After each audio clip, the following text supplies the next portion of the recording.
Hello everybody, and welcome to December 31st, the end of 2020, and the second half of my unfinished business with Fate Kaleid Liner Prismaelia. It may just be the minor concussion I'm suffering, but I decided to do this one at home instead of ray shifting again. Last time, we took a look at 3-Rai, and it was alright. Not as bad as 2-Vi hers, but I wouldn't say that it was extraordinary. And now, to close out my viewing of everything animated from Fate Kaleid Liner, everything animated that matters, we're going to take a look at the movie, Oath Under Snow, which for some reason was localized as Vow in the Snow. But I'm going to stick with the original title. It just sounds so much better. To decide if I should even bother with this movie, I used the Time Stone to sneak a peek, and I can confirm that, because it's a prequel, it is devoid of Ilya's group altogether. So that means no Loli Yuri and no Ruby, so we're already off to a fantastic start. But beyond that, outside of knowing that this is Shiro and Miyu's backstory for this universe, I know next to nothing about this movie. So, that means that, if nothing else, this will be a new experience for all of us. And this time, I came prepared. So, let's power through this and finish this year off strongly. Our movie begins with a narration from Shiro Emiya, our main character. He describes how one man had a dream for the salvation of humanity, another made a tough decision to ensure humanity's survival, and he simply made a wish for his little sister. After the title screen, we're shown a car racing along a mountain road. Inside is Shiro and his adopted father, Kiritsugu. Sakatsuki-ke? ああ、冬木の地で天正から続く由緒正しい休暇だ。 Really, Carrie? You're gonna smoke with your son in the car? I know you're not exactly the best person, but after saving Shiro from certain death, don't you think you should do everything you can to avoid bringing harm to him? So while Kiritsugu continues to be a bad dad, he gives Shiro the rundown of their mission. They're in search of the Satsuki family, who are apparently part of some religious sect that believe that their young children are gods and are kept from the public view until a certain age. In this family, every child has miracle-granting powers until they reach age 7. 7つまでは神の内、神や霊に近い存在である。じゃあ、その子供が本当に神や霊に近い存在ならキリツグの望みも。A pretty good setup so far. For those who aren't aware, Kiritsugu's dream is for the salvation of all mankind, to where humanity no longer has to have conflict or bloodshed, and so everyone can live in peace and harmony. The reason I said that he's not a good person is the links that he went to achieve said goal during the mainline Fate series. As you can probably guess, this means that the Satsuki child is a holy grail of sorts. Kiritsugu suddenly slams on the brakes as they see a massive swirling ball of darkness destroying the city. Suddenly, a flash of light envelops the vortex, halting the devastation. When they get stuck in traffic, Shiro continues on foot, trying to find the source of this miracle. He sees that the center of the city is now a massive crater. Does that look familiar? Shiro notices there's a little girl sitting on the porch of the house that's up on the cliff. Of course, this turns out to be Miyu, but her eyes are red instead of brown. So this explains why Julian wanted to use her as a holy grail to save humanity. Even though she's 11 by the time 3-Rai rolls around and should have lost her powers by then, the house starts to cave in and Shiro tries to save Miyu. まだ崩れるな。ザ・ワールド、時を止まれ。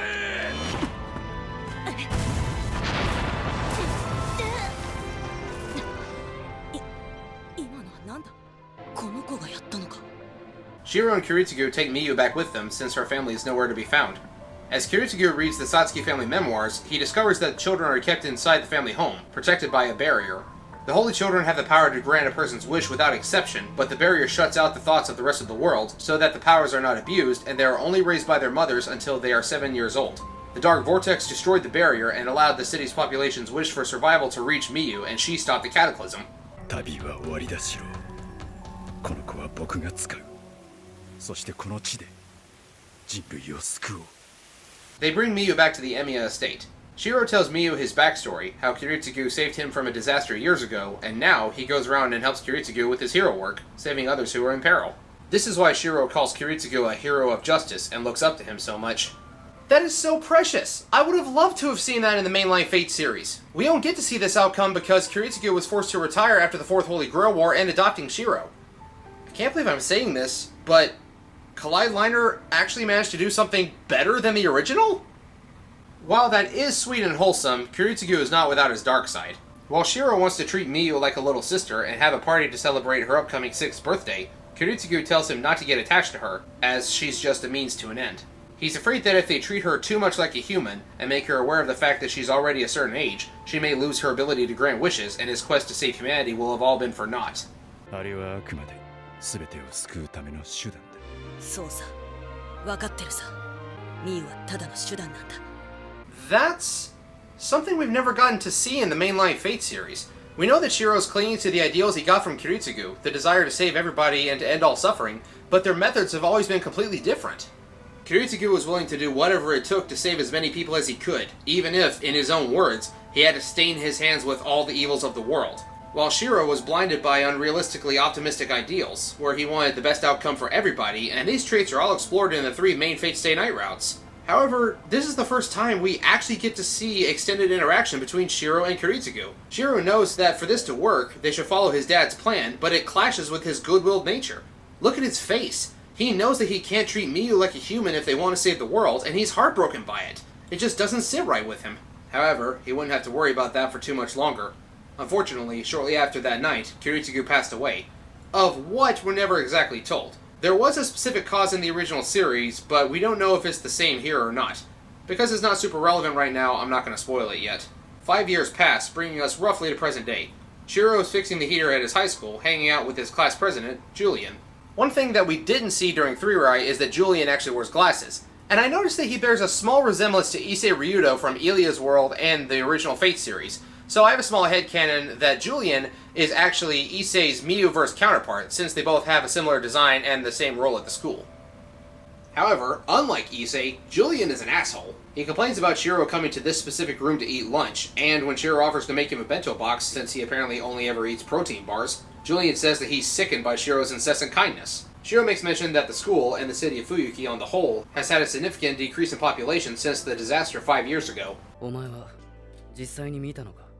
ああ、底知れない闇のようなものが街を飲み込んで、その闇が晴れた瞬間は。いや、逃げるのに必死で見てなかった。So we see that Shiro is still keeping Miyu a secret. Later that day, he's at the archery dojo for practice when his other best friend, Sakura Mato, shows up to keep him company. Something seems different about her compared to the normal Fate timeline. In almost every other incarnation of her, her eyes look dead and lifeless due to the horrific amount of trauma she underwent. But in this version, she looks happy. Her eyes have a bit more life to them and her cheeks have more color. Honestly, I really like this. Sakura went through so much crap that she didn't deserve in the original series, so I'm glad that she found something that makes her happy. But if you remember the 3-Rai review, we know that this isn't going to last. It turns out that because the student body is so small, Shiro and Sakura are the only members of the archery club. Well, I guess that means we don't have to deal with her scumbag brother, Shinji. When Shiro gets home, he and Miyu have dinner, and he remarks on how quickly she goes through the books that he borrows for her, and compliments her on her high intelligence. Shiro then leaves to train, and he looks up at the night sky, remembering Kiritsugu's words on how he felt about his quest. そしてどうしようもなく行き詰まった果てに都合のいい奇跡を求めたんだ。見えない月を追いかける暗闇の夜のような旅路だった。 Shiro begins questioning his own motives, wanting to live up to Kiritsugu's legacy, but also wanting to follow his own moral compass. Later, he decides to buy Miyu a present on his way home from school. I see you there, Grail-kun cameo. Shiro gives Miyu a sheep onesie to use as pajamas. Thus, her collection begins. トレースオン。 As Shiro practices his reinforcement magic, he recalls his father's words again. They both knew that if Miyu were to grant the miracle to save all of humanity, it would destroy her, but that was a small price to pay for mankind's salvation. It turns out that the Ainsworth and Kiritsugu may not be that different after all. However, Shiro still can't bring himself to accept that. This is one thing that just makes me very happy. Shiro carries around a tape measure and can use it as a weapon with his reinforcement magic. In the original series, before he learned projection, he would always use a wooden katana, but this is much smarter. It's already metal and has an edge, so it's already more effective as a weapon, and because he's such a handyman, it's a lot less conspicuous and easier to conceal. When he finishes training, he finds Miyu sitting on the porch, watching the stars. As he sits to watch with her, he recalls that he hasn't seen Miyu use her powers in several years, and believes that it's possible that she just can't grant wishes anymore, something that he's truly hopeful for. 星に願い事、シロさんと本当の兄弟になりたい。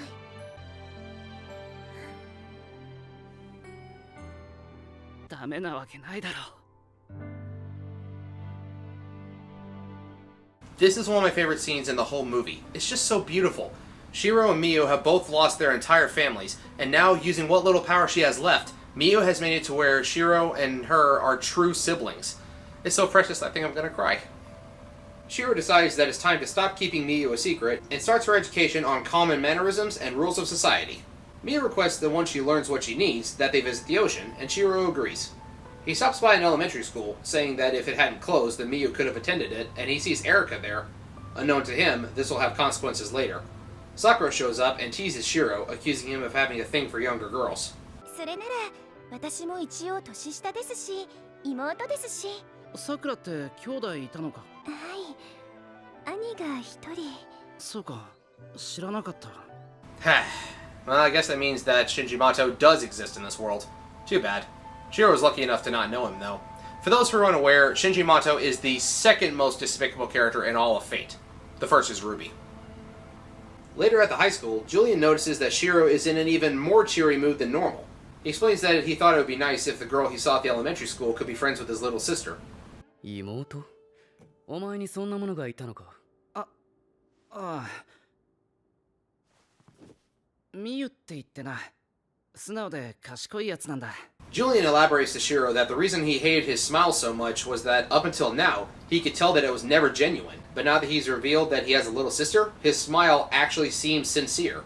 It makes perfect sense, since Shiro was constantly at odds with Kiritsugu's methods, while they were still trying to accomplish the same goal for the greater good.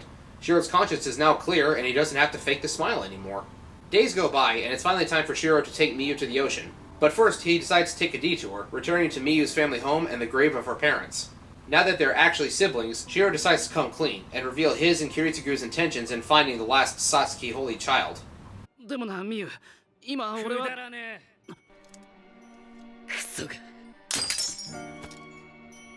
てめえだったんだな。エミヤシロ。どうしてここに。あれで間違いないか。エリカ。うん。性質は多分なくなってるけど、まだ器は残ってる。ずっと探していた。この世の奇跡と、それを奪った盗人。Julian uses his displacement magic to open a portal and drop Shiro from the sky, injuring him badly. Julian then knocks Miyu out and takes her, saying that the remnants of the destroyed town will make it perfect for his ritual, and that this time he'll get it right. まるで、お前があの闇を引き起こしたのか。そうだ、私がやった。シリアン！After that cheap shot, Julian tells Angelica to leave Shiro there, not seeing him as a threat. Shiro passes out and wakes up in the care of a familiar figure. 気がついたか。親父。残念ながら私は君の父親ではない。No, Shiro Kotomine is a different person, but there have been several fan works and theories as to how this scenario would play out. Kirei brought Shiro to Fuyuki Church and treated his wounds. He tells Shiro who the Ainsworths are and what they want with Miyu. He also mentions that they specialize in substitution magecraft. I'm not sure if this was just a difference in translation and they're interchangeable, or if he just has it wrong. It could be the former, since Erika's name is spelled with a K in this movie, but is spelled with a C in the series.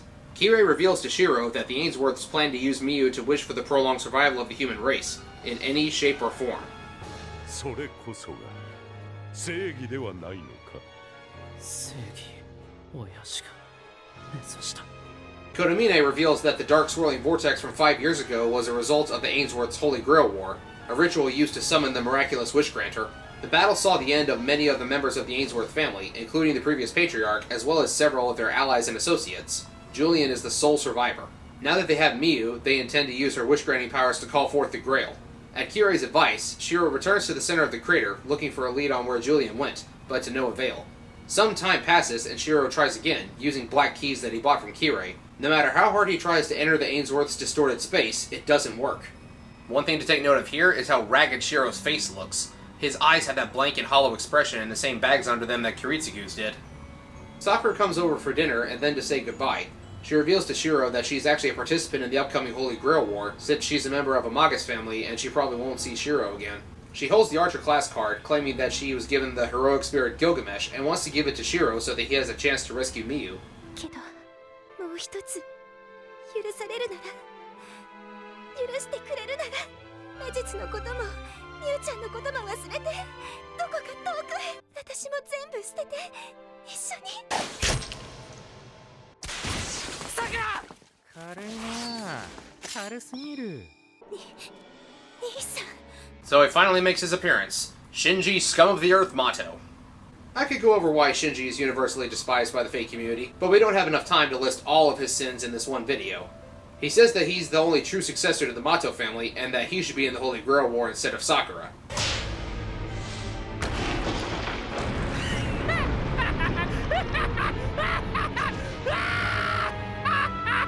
While that form is indeed hideous, I will give this series credit on its various interpretations of the different Hassans.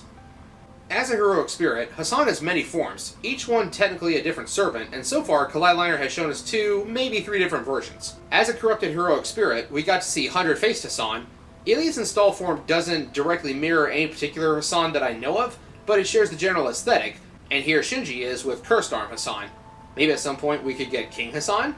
So, Shinji attacks Shiro and Sakura, chasing them through the Emiya house. Sakura then decides to stand up to her scumbag brother and challenges him to battle. 兄弟で殺し合うなんて。いいんです。兄さんはもうとっくに死んでますから。イースタ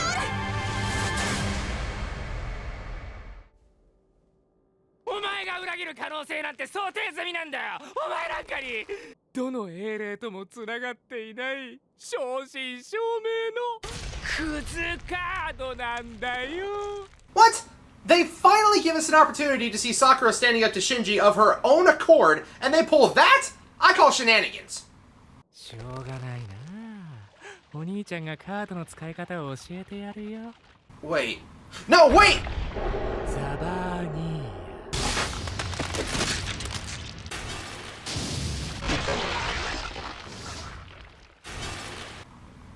I never thought I'd see the day. Shinji actually became a worse person than he already was. Going into this, I knew that Sakura was probably going to die, but not like that! As Sakura disappears, Shiro catches the card that she dropped. さくらはどこ行ったんだ？僕が殺しちゃったのが！ Kill the bastard! Shinji knocks Shiro into the storage building where he trains and starts tearing into him with his tentacle arm. He decides that it's time to finish the job, but he listens to Shiro's last words.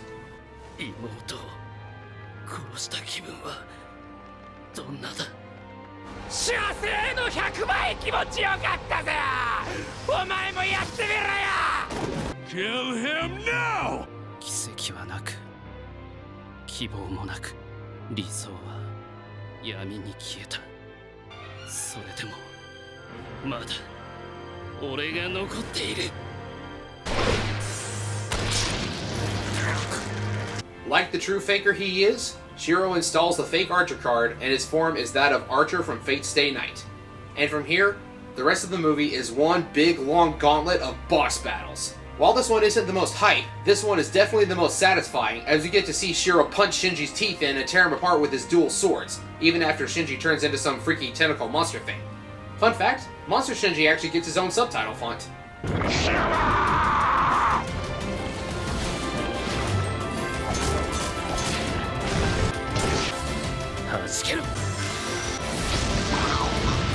As Shiro prepares his finishing blow, Sakura's scarf drifts by. さくら、ありがとう。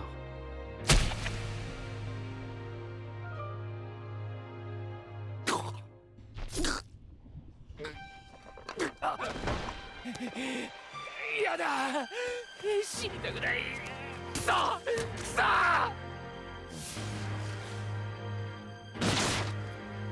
You have no idea how long I've been waiting to see that. 先に地獄で待ってて。 So that must be what Beatrice meant by doll. The Ainsworths are using their substitution magecraft to put a deceased soul into a doll and use them as a soldier. 地獄か。俺はそこにすら行けないかもしれないな。 We finally get to check back in with Miyu. She wakes up in a room that looks like it's floating out in the middle of space, surrounded by several stone columns that would later have the Ainsworth myth engraved on them, as well as Erica's black cube floating above her.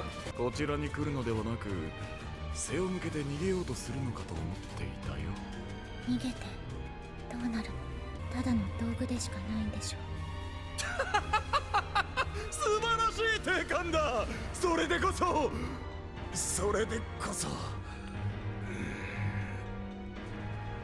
徐々に馴染んではいるが、まだまだだな。 After that, we get right back to the boss battles. We see Archer Shiro square up against Atrim Galliasta with the caster card, Kenneth El Malloy with Lancer, and Kari Yamato with Rider.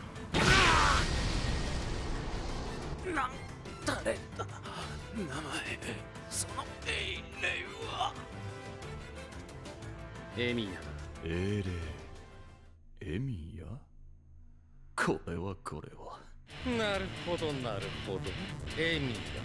私が思うにそれは未来の君自身の姿と英霊の座には時間の概念がないと言われている。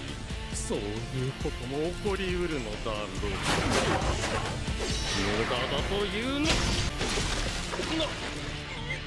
その力、お前は一体世界と契約した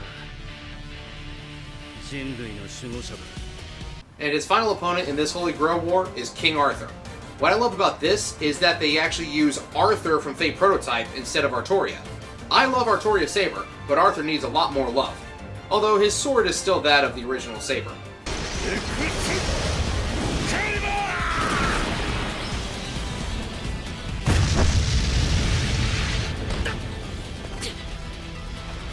だろう。こうなりゃとことん人形遊びに付き合ってやるよ。どっちかが壊れるまで。ジュリアンを頼む。 I've never seen that guy before. That's Julian's father, Zachary Ainsworth. They just haven't dropped his name up until now. And I know that back during Freeride, Miyu said that Darius was Julian's father, but that's a bit of a rabbit hole we don't have time to go down today. Kirei shows up to congratulate Shiro on his victory, proclaiming that he is the winner of the Holy Grail War. But isn't something missing? We didn't get to see Shiro battle Berserker. I actually did some research on this, and apparently they don't really show it in the manga either. The Type Moon Wiki claims that Beatrice had the Berserker card and Shiro sniped her from long range, but she survived due to that Berserker's noble phantasm, the God Hand, which allows for a limited number of resurrections. So, kinda sucks that we didn't get to see that fight, but otherwise this has been pretty awesome so far. Kirei tells Shiro that he will find Miyu at Mount Enzo, the place most fitting to summon the Holy Grail. On his way through the caves, Shiro encounters Julian. Julian tells Shiro the same thing that Angelica told Ilia. If they want to save all of humanity, then they must sacrifice Miyu. If they don't, then humanity is doomed. Shiro still stands defiantly, bidding his apologies to Kiritsugu for being unable to set aside his compassion. He then tells Julian of the Satsuki memoirs and what they contained. あらゆる願いを叶えてしまう神地も、その力を独占してきた暁家が何を願ってきたのか。ただ子供の健やかな成長を願った400年もの間、一つの例外もなく、それを悪だというのなら、俺は悪でいい。 Again, a troubling and complex dilemma. This movie is invoking ideas from the Heavensfield route, but instead of Shiro fighting to save his significant other, he's fighting to save his sister. This is a concept that, at least to me personally, is a lot easier to get behind. Even if what he's doing is definitively wrong because of how many people he's sacrificing, I don't know if I could do anything different if I was in the same scenario. Shiro leaves Julian behind and enters the center of the mountain where Miyu is waiting. He apologizes for taking so long to rescue her and finally gets to say what he truly feels, that he loves Miyu as his sister and rejects the idea that she is just a tool to be used.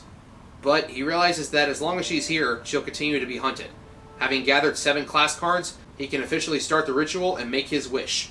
我聖杯に願う、苦しまなくていい世界になりますように。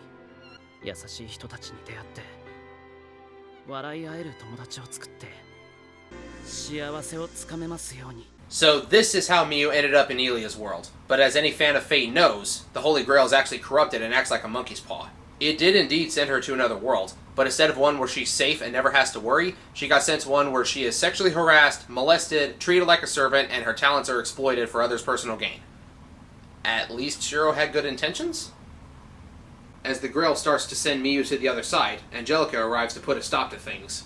もう少しだけ待ってやってくれないかな。ならぬ貴様の望みは叶わない。トレース。その戦い方は自分が至るかもしれなかった未来、彼の技能と魔術回路を先取りし、その起源すらも譲り受けた。いや、より正確に言うなら、この身は戦うごとに英霊エミヤに置き換えられてきた。お前が挑むのは正真正銘英霊のまがいものだ。 That is awesome!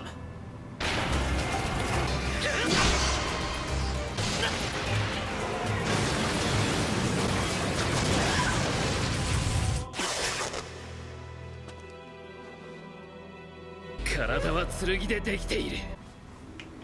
偽りの体はそれでも剣でできていた。無限に剣を内包する世界。俺にはこの全てが墓標に見える。俺の体が尽きるまで。望み通り墓標の下に沈めてやろう。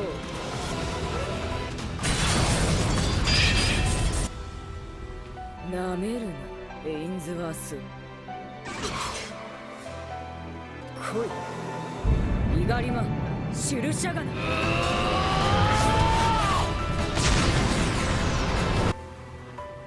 貴様の存在は破綻している。全てを切り裂こう。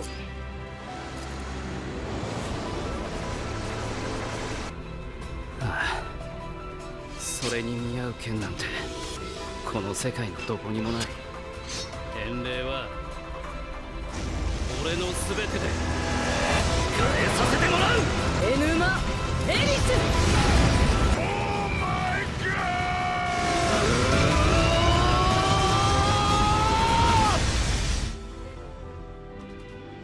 俺は誰かを救う正義の味方にはなれなかった。だけど勝ったよ、キリツグ。